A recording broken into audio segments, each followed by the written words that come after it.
ଯାଉଛି ଯାଉଛି ଆଜି ବାବୁଙ୍କର କେମିତି ପାଦ ପଡିଲା ଚାଷ ଜମିରେ ବାବୁ ମାନଙ୍କର କେମିତି ପାଦ ପଇଲା ଆଜି ଏ ଜାଗାରେ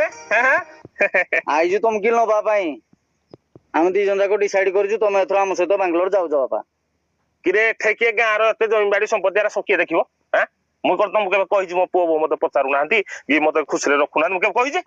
ମୋର ତ ଏଠେ ଜାଗା ବାଡି ଟେନସନ ଏଠେ ମୋର କରିକିନି ଖାଉଛି ତମେ ତ ମୋ ପୁଅ ବୋଉ ନାତି ନାତୁଣୀ ଖୁସିରେ ରହିଲେ ମୁଁ ଖୁସି ମୁଁ କାଇଁ ଯିବି ନାଇଁ ଯେ ବାପା ଆମେ ଦି ଭାଇ ଯାକ ଡିସାଇଡ କରିଛୁ କଣ କି ଏତେ ସବୁ ଯୋଉ ଆମର ସମ୍ପତ୍ତି ଜାଗା ବାଡି ଅଛି ଆମ ଦି ଭାଇ ଭିତରେ ଭାଗବଣ୍ଟା କରିଦବ ଆମେ ବିକି ବୁକା ଦେଇ ସାଇଲା ପରେ ଆମେ ଯିବା ଭାରି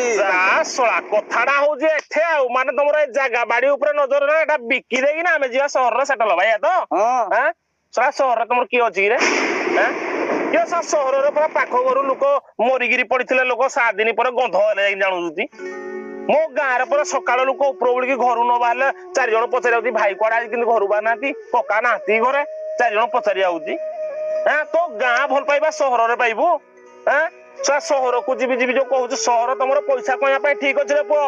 ନହେଲେ କରୋନା ପଇଲେ ଏନେ ଗ୍ୟାସ ନାହିଁ ଷ୍ଟେସନ ପୁରା ଭିଡ ଲୋକ ଖାଲି ଘରକୁ ଦୌଡୁଛନ୍ତି କିଆ ଆରେ କାଠ ମୋର ଏଇଟା ଆଭେଲେବୁଲ ମୋର ଜାଳେଣି କେତେବେଳେ ଅଭାବ ହବନି ଗାଁରେ ରହିଲେ ପତ୍ର ଗଣେ ଜାଣିକିନି ରୋଷେଇ କରିନି ଖାଇବୁ ସହରରେ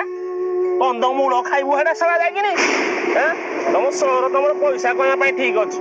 ମୁଇଁ ମନା କରୁନି କିନ୍ତୁ ସାରା ମୋ ଗାଁ ଭିଟା ମାଟି ମୁଇଁ ବିକି ଦେଇକିନି ତମ ସାଙ୍ଗରେ ଯିବି ମୋ ବାପ ଅଜା 14 ପୁରୁଷରୁ ଯୋଉ ଜମିବାଡି ରଖିଦେଇଛି ମୁଇଁ ବିକିଦେବି ତମ ସାଙ୍ଗରେ ସହରରେ ଯାଇକିନି ବର୍ଷ 10-15 ଥେଇ ହେବି ବୋଲି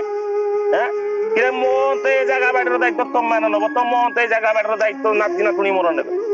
ଯେବେ ଦେଖିବେ ଭିଟା ମାଟିଟା ପଡିଥିବ ସବ ବିକି ଦବୁ ସା କେବେ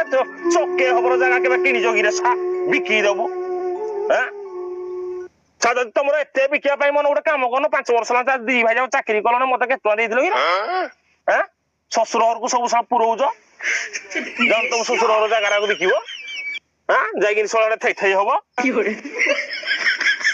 ନକା ବାରିକି ଯାଉଛ ଏଠୁ ଯିବ ତ ଯିବ ନହେଲେ ନକା ଗଳେ ଯାଇକିନା ମୁହଁରେ ମାରିଦେବି ସବୁ ଜାଣିଛ କି ନା ଚିହ୍ନିନ ମତେ ମୁଁ ଗେଡେ ବିଷ ଜାଣିନ ମତେ ବୁଢା ମାନିବନି ନା ନକାରା ଶୁଖିକିରି ପାଚିକିରି ରହିଲା ନାଇଁ ଲୋକ ନଗେଇକିରି ଆଜିକାଲି କାମ କଲା ଭାରି କଷ୍ଟ।